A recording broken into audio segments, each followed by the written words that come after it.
It's easy to just become a cultural Buddhist, or some kind of join a Buddhist group and become Tibetan Buddhist or Theravadan Buddhist or Zen Buddhist, and just recondition your sense of yourself with those perceptions, where the actual Dhamma is in this natural awakened consciousness that we can experience within the restriction of these forms, these human bodies that we have to be patient with and live with.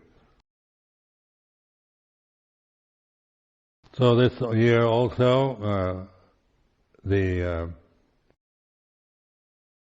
Amaravati is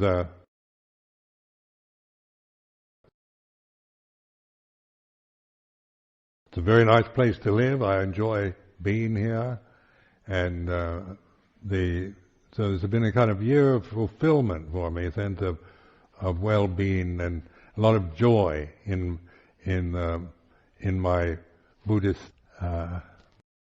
monastic life. This is the result of living and using and developing, cultivating. So this also brings this sense of gratitude. So I have enormous gratitude, or in Pali, gatanyu, gataveti. Now this is a heartfelt experience, gratitude. You can't make yourself grateful, even though you might like the ideal of it. You like to be grateful, but it's not. You can't force it. It's not on an egotistical level that you feel grateful. It's through reflecting on the goodness that's been offered to me, on the generosity like today, the goodness of this day, the generosity that coming from His Majesty the King of Thailand, from Dhamma and Amaravati, and all of you who helped, who offered, who support, who encourage. Now this is very much, something that brings this sense of gratitude. And this is a very beautiful foundation for awareness. As long as one is ungrateful, then you always, there's always part of you that, when I first started meditating, I wasn't very grateful for anything. I just was, get out of my way, I'm busy meditating feeling. I don't have time for you, and I'm meditating. And I was always trying to get samadhi and jhanas, and so I, felt everybody was an obstruction to me, because and then if I could start feeling getting calming down, and somebody'd say something or do something or disrupt me in some way. And so the frustration, like Ajahn Chah was brilliant at frustrating me endlessly. I used to feel so angry with him sometimes, because he seemed like, here I'm trying to get enlightened and he's always interrupting me. And then I began to get the point. And then when the reflecting on the life of, being an alms mendicant, depending. Now our life depends on goodness from others, just for basic survival necessities, food, shelter, clothing, medicine.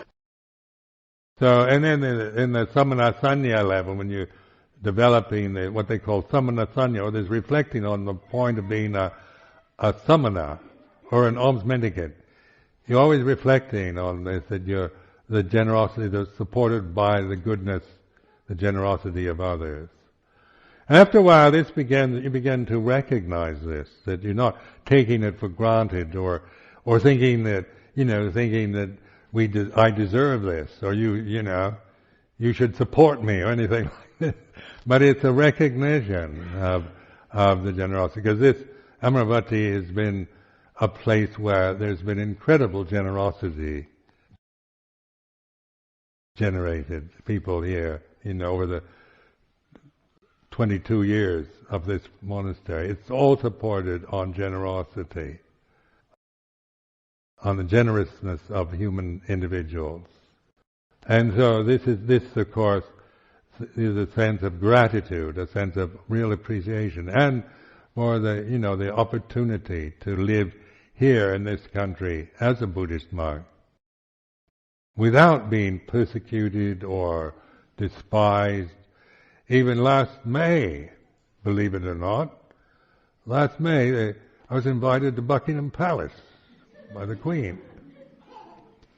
I've never expected to, and it was since it was her 80th birthday, another one, 80.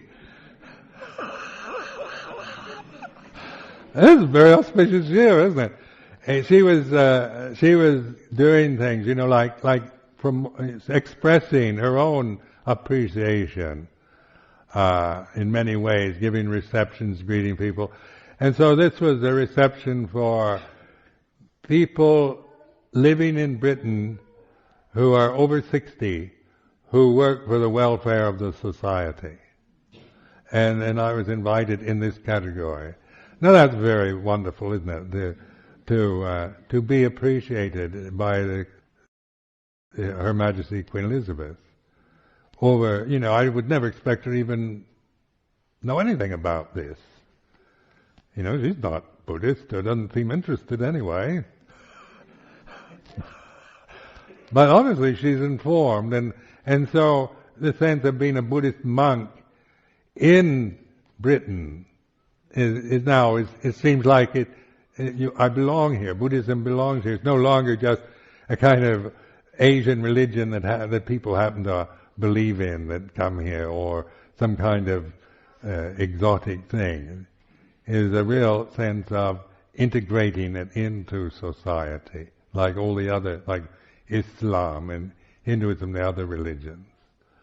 So at this time there is so much kind of goodness generated to Amaravati, to Chitturs, to Buddhist monasteries in Thailand itself. I just came back 2 days ago. I was in Thailand. I live a very busy life.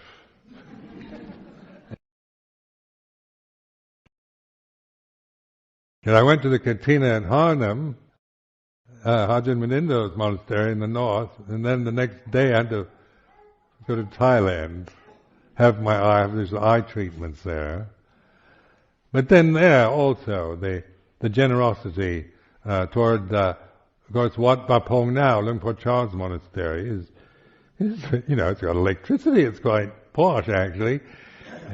Wat Nanachat, I established Wat Nanachat back in 1975, and it's just a charnel ground, a haunted forest. It was a common land, and it's considered a place of ghosts, where they buried, the Thai custom is that if you die a violent or sudden death, you can't be cremated for a year, so they bury you. And this Wat Nanachat is where they used to bury.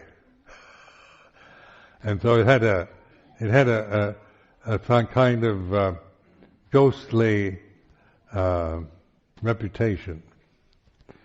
Well, now Wat Nanachat's very, seeing it just from living under a tree, now it's got, very well supported, very highly regarded monastery in Thailand. Now this comes all from generosity of people, the goodness of human individuals and their generosity.